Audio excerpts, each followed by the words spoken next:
देखो बच्चे, आगे मैं आप लोगों को करवाता हूँ अर्थमेटिक प्रोग्रेस। एनसीईआरटी का जो चैप्टर नंबर 5 है वो है अर्थमेटिक प्रोग्रेस। अर्थमेटिक प्रोग्रेस, इसे बच्चे समांतर श्रेणी भी बोलते हैं। श्रेणी ये बेसिकली होता क्या है, एक खास, अगर तुमने देखा होगा कभी, मान लो काउंटिंग है तो 2 4 6 8 इस तरीके से मान लो 20 तक हम करते हैं, 20 तक काउंटिंग पढ़ते हैं। तो बच्चे इसमें आपको क्या लगता है, ये फर्स्ट टर्म है ना, इसे फर्स्ट टर्म बोलेंगे, हिंदी में इसे क्या कहेंगे, प्रथम प्रथम पद। और ये इसे क्या बोलेंगे, अंतिम पद,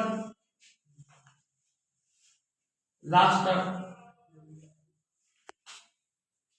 और बच्चे इसके बाद आप नोटिस करो तो हर 2 डिजिट के बीच में एक फिक्स डिफरेंट है। देखो यहाँ पे लिखा डिफरेंट, यहाँ पे देखो 2, यहाँ पे 2, यहाँ पे 2 है ना। ऐसी चीजों को हम लोग क्या कहते हैं, कॉमन डिफरेंट। क्या कहते हैं,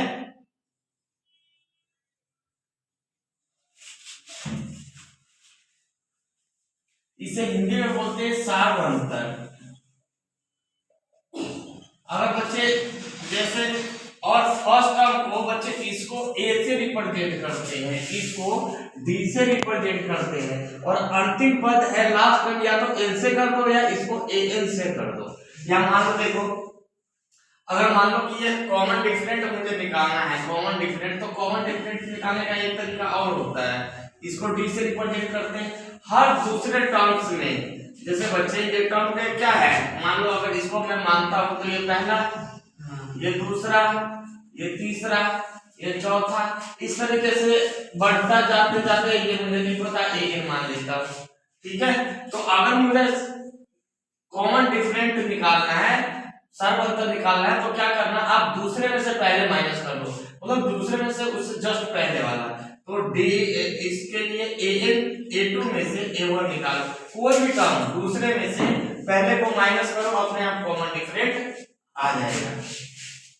ये कुछ ऐसा ही है ना, मान लो ये पहला टर्म है, ये दूसरा है, ये तीसरा है, इस चौथा है, और इस तरीके से क्या है, ये लास्ट है ना।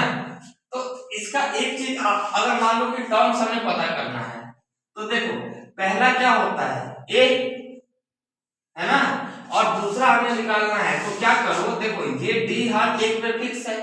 जैसे 2 में ये डी जो कॉमन डिफरेंट 2 बढ़ा तो कितना हो गया, 4। अब इस 4 में इस अगले टर्म में फिर 2 जोड़ दो, सॉरी हाँ, तो इसमें 2 में 4, हाँ, फिर 4 में 2 जोड़ दो तो 6, फिर 6 में 2 जोड़ दो तो कितना हो जाएगा, 8। तो कहने का मतलब ये है कि कॉमन डिफरेंट को हम क्या करते हैं, ऐड करते जाए, अगला नंबर आता जाएगा। तो मैंने पहला में a है तो दूसरे में a प्लस में d कर दो, है ना। या इसमें अगर ऐसे निकालना हो तो एक ऐसे करो, a प्लस में 2d, a प्लस में 3d। अब अगर तुम्हें ऐसे नहीं तो देखो एक चीज याद रख लेना, कॉमन डिफरेंट जितना निकालना है ना, जैसे a5 निकालना है तो a प्लस में 4d कर दो। जहां भी अगर a9 पूछे तो a प्लस में 8d करना है, एक माइनस करना है, एक पहले वाला। जैसे a50 पूछे तो क्या लिख दोगे, a49d। ठीक है, तो देखो अगर मान लो इसी में मुझे an पूछना है तो an मुझे नहीं पता, तो a तो फिक्स है, a समय क्या था, फिक्स था, है ना। और देखो इसमें क्या देख रहे हो कि हर इससे एक माइनस हो रहा है, मतलब इससे क्या हो रहा है, ये अगला वाला एक माइनस हो रहा है, और ये दो डी तो समय है। तो यही फॉर्मूला तुम्हारा बन जाता है एक पी का। एन जो होता है, एन होता है वो एन है वो टर्म्स, इसे पद कहते हैं हिंदी में। जैसे 1, ठीक है बच्चे, तो एन क्या होता है, एन मैंने बता दिया टर्म्स है, कि मैंने बोला कि भाई 2, 4, 6, 8 से लेकर 20 तक, तो इसमें कितने टर्म्स होंगे? 10 ही तो होंगे। तो यही टर्म्स होता है कि टोटल नंबर ऑफ जो ये डाटा है वो कितना है। ठीक है बच्चे, अगर एक चीज और लिख लेना, एक आता है मीन।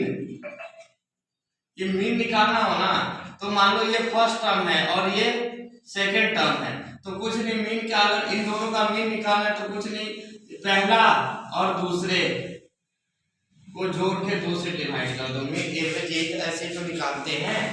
अगर मान लो इस तरीके से और करना हो, जैसे मान लो, हाँ, अब बच्चे कई बार क्या होता है कि इस सभी टर्म को ऐड करने के लिए भी आ जाता है, उसे कहते हैं, सभी को सम करने को आता है, उसे कहते हैं एन, एसएन। इसे कहते हैं summation of all term, sum of all terms, पदों का योगफल। देखो बच्चे, इसके लिए क्या करना है, इसके लिए सिंपल फॉर्मूला होता है एस एन इक्वल में n अपॉन में 2a प्लस में n माइनस 1d। एक चीज और बता दो बच्चे, एस एन n अपॉन में 2, और इसको बच्चे ऐसे लिख सकते हैं ना भाई, ये 2 तो है, ऐसे लिख दिया। और मैंने आपको बताया था कि an क्या होता है, a plus n minus 1d। तो हम क्या कर सकते हैं, इसकी जगह ये रख सकते हैं, या इसको कई बार n भी लिख देते हैं। तो देखो बच्चे, a की जगह पे n अपॉन में 2, और a इसको एक जगह पे n रख दो या n लिख दो। ठीक है, तो कई बार आप ये भी देखोगे बच्चे, इस तरीके से कुछ ऐसे भी चीज होता है, जैसे मुझे कुछ पता नहीं है और मुझे 3 एपी के 3 टर्म निकालने हैं, 3 टर्म्स ऑफ एपी। अगर 3 टर्म्स ऑफ एपी निकालना हो ना, तो सीधा याद कर लेना, ये याद, a माइनस डी, a और a प्लस में d। ये कई बार आता है कि 3 टर्म्स निकालो, 4 टर्म्स निकालो। जैसे बच्चे, अगर मान लो कि 4 टर्म निकालने को आ जाए, क्या आ जाए, 4 टर्म निकालने को आ जाए, तो याद रख लेना a minus 3d, a d और माइनस a प्लस d और a प्लस 3d, ये 4 टर्म्स ऑफ AP। ठीक है, इस तरीके की का भी आ जाएगा।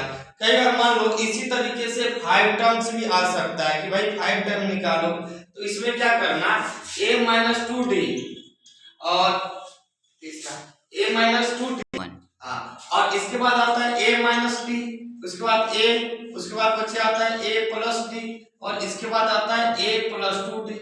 इस तरीके से याद रखना है, ये टर्म्स कुछ याद करने के लिए होता है कि 4 टर्म्स